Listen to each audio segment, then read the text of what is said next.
So if you've ever found yourself scrolling through the global independent music scene and just wondered where all the real innovation is happening, where the raw hustle is, the wildest genre fusions, then you are definitely in the right place. Welcome back to The Deep Touch. Today we have a really selective stack of source material. We're covering featured creators from literally all over the globe. We're talking Ohio's underground rap scene, sophisticated production out of Nigeria, aggressive UK drill hybrids. It's a huge spread. It is. And our mission today is to zoom right in on these artists, understand what their core roles are, analyze their tracks, and really ask the question, what does it even take to thrive as a global independent creator right now? It's a fascinating journey, both sonically and geographically. I mean, we're navigating everything from Central African traditional rhythms being woven into gospel, all the way to producers who are, masterfully taking the cold, sharp edge of UK drill and injecting it with the warmth and the percussive kick of Afro beats. The breadth is just, it's incredible.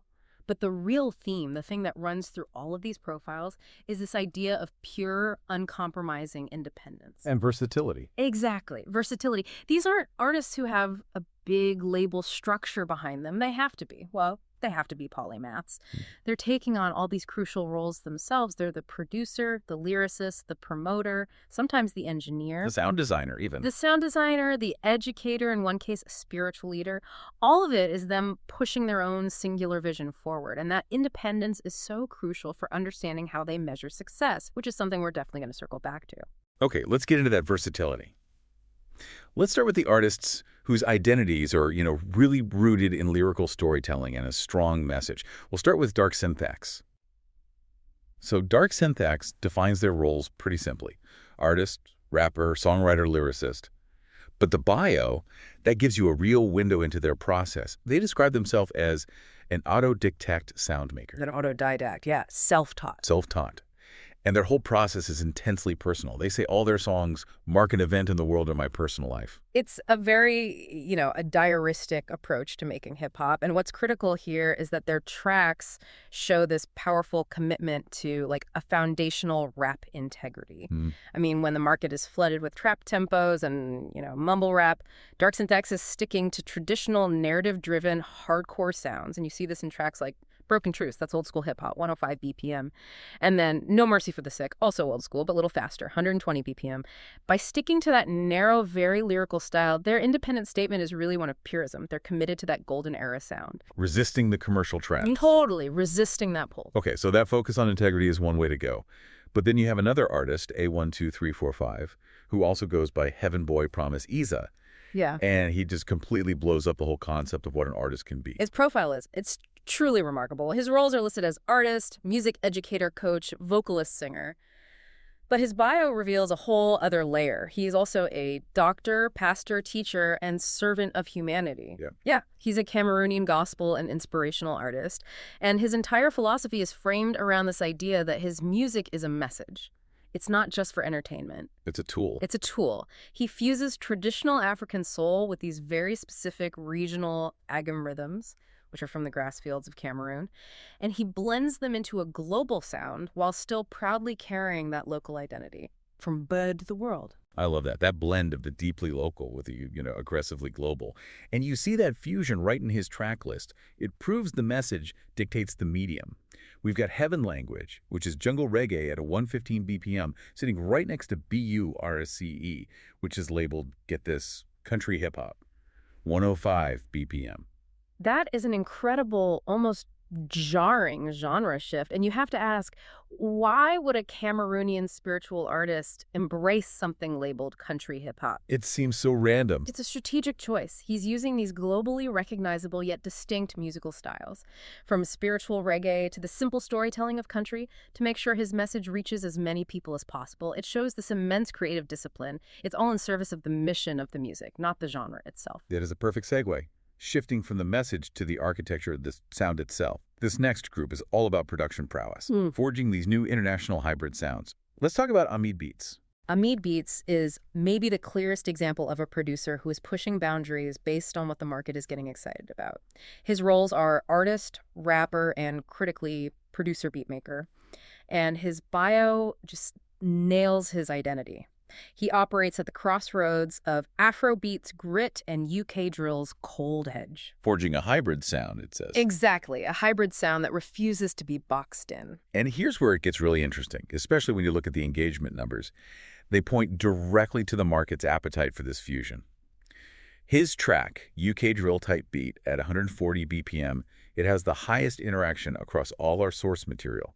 We're talking over 6,200 views, 383 likes, 105 downloads. Huge engagement. It shows listeners are actively looking for that high-energy, percussive UK drill and Afro-fusion he's pioneering. And if we look at why that fusion works so well, it's because UK drill gives you those aggressive sliding 808s and that cold minimalist vibe. Right. But the Afrobeats influence brings in complex, driving rhythms and often warmer melodies.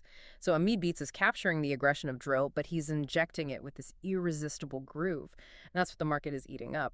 But he's not a one-trick pony. He shows a ton of versatility by exploring softer, more niche subgenres. You see tracks like PLGNB and XOXOX Plug and B Trap, which are both categorized as cloud rap. For people who don't know, what exactly is Plug and B? It's sort of a hazy R&B influenced style trap. It's known for these dreamy, synthesized beats and really distinct, almost ethereal melodies. So it just goes to show his versatility isn't just about geography, it's about mood and tempo too. Sticking with these Afro-futuristic sound architects, let's bring in Hybrizo 3.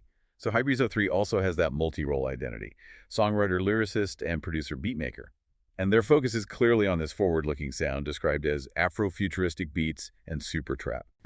And the tracks really show that instrumental focus. You see titles like Afro-futuristic R&B Hill Bees, which is under trap beats, and Afro-futuristic Pop No Disguise, which is lo-fi beats at 91 BPM. But I think the single most striking thing for this producer is in the description of one of their tracks. It just says, "This are custom made, not AI." That one line, I mean, it speaks volumes about where we are right now. In a world where production and beat making are getting more and more automated, staking your claim on originality, on human effort, that is a huge statement of integrity. Especially for an independent artist. It's a badge of honor, absolutely. That is so true. That integrity is key. Speaking of technical roles, let's move on to Digger. Digger has, I think, the most layered and technical list of roles we've seen. Songwriter, lyricist, sound designer, Foley artist, producer, beatmaker, and artist. The inclusion of sound designer, Foley artist, that suggests a really meticulous focus, not just on the beat, but on the texture, the atmosphere. The specific environmental sounds. Yeah, it's highly unusual for a rapper producer, and yet the bio is so raw and memorable. I love creating music. Hit my PayPal. Buy me a blunt. Let's create young gods. There's such a great contrast there. There's a highly technical sound designer whose output is mostly instrumental jazz hop. Yeah, tracks like Sentimental and Like We Live. And he's projecting this really raw, informal, almost collaborative vibe. I think that contrast is the whole point. The informality of the bio might be a way to, humanize the super technical nature of the work. Yeah. If you're creating this meticulous, atmosphere-driven jazz hop, which is all about complex loops and specific textures that only a sound designer would focus on. You need to seem approachable. You do. The bio acts as a counterweight to the precision of the sound designer role. It's an invitation for other artists to come collaborate on his canvases. All right. Moving into our third section, we're going to look at global collectives and the darker, more aggressive side of international trap. First up, Rhythm Killers, who are just a testament to how borderless this scene has become. This collective structure is phenomenal. It's a band or collective, and they list 13 members from all over: Jamaica, Kenya, Nigeria, South Africa, even Atlanta in the U.S. Wow. We're talking about coordinating creative talent across 4 continents for one unified sound. And that level of just sheer logistical and creative coordination, it immediately creates this powerful global identity. And for them, that focus is pure, energetic dancehall. You hear it in tracks like Good Vibe Is and Kwenda.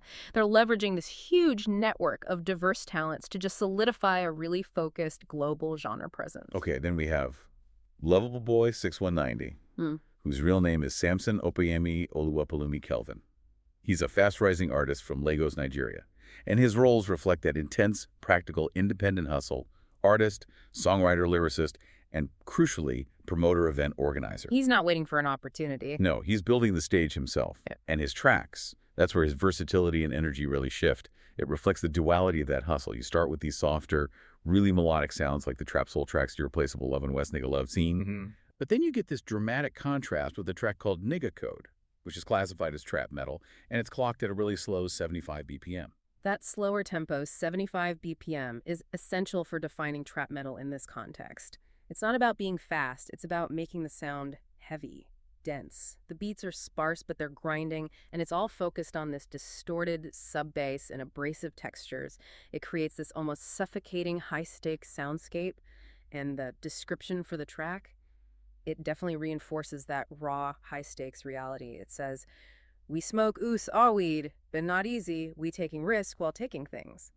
So that dual identity, the romantic trap soul versus the aggressive trap metal grind, it really paints a picture of an artist navigating the emotional highs and the serious risks of independent life in Lagos. We can't move past this section without at least mentioning Elvinix. You just have to appreciate this bio. It's so memorable and confident. Elvinix, the speedsy alien from Africa. It's a strong, instantly recognizable identity, which is so key to cutting through the noise. And he mixes the smoother, rhythmic feel of Afro beats and Afro pop, you hear that on the track Sunshine, with the sharper lyrical flow of new school hip-hop in tracks like If Me Die Tonight and Mama Don't Cry. It's a really dynamic blend. It is. It bridges those smooth African rhythms with modern rap structures. It gives him a really broad appeal. Finally, let's look at the artists who are representing that core, foundational hip-hop hustle. Artists whose credibility is built on dedication, on stage experience, and that underground integrity. First, Travel Awesome. Travi Awesome has that strong biographical foundation that's just so essential for street cred. An artist from Ohio with over 20 years of experience writing, recording, producing their own music, and crucially, their credibility is cemented by their stage experience. They've opened for known national acts like Lil White, Jelly Roll, Prozac, Ritz, Cess Crew. All big names in that scene. Huge names. And in the underground, those real-world relationships and stage appearances are often worth more than streaming numbers. It's a currency of hard work and respect.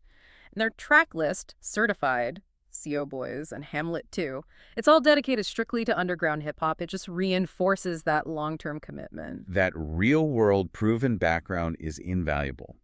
And then we've got Concept, whose bio might be the most simple and profoundly relatable summary of the creative drive I've ever seen.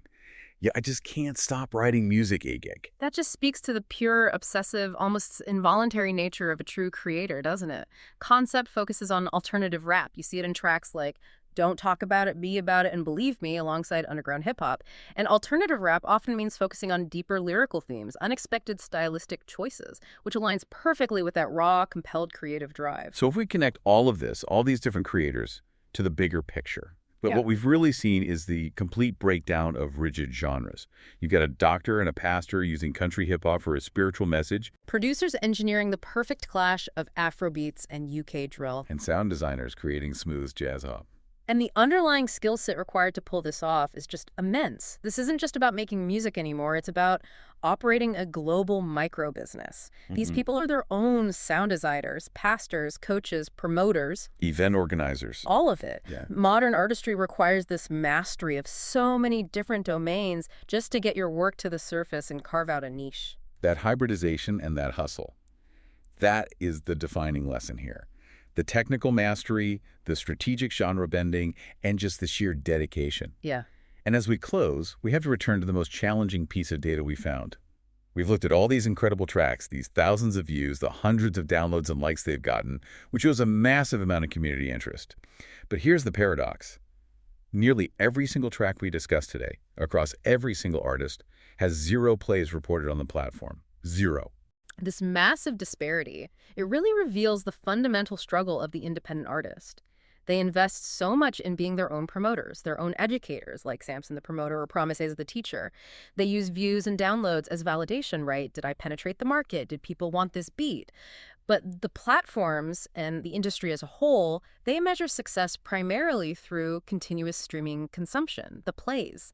So if the artists are succeeding wildly at getting views and downloads, but they're failing on plays, it suggests a profound split between proof of market interest and proof of, sustainable revenue generation. So what does this all mean for you, the listener? What does this data tell you about how independent creators are measuring success? Is it by views, by downloads, or by listens? Versus how we, the audience, are actually choosing to consume their music.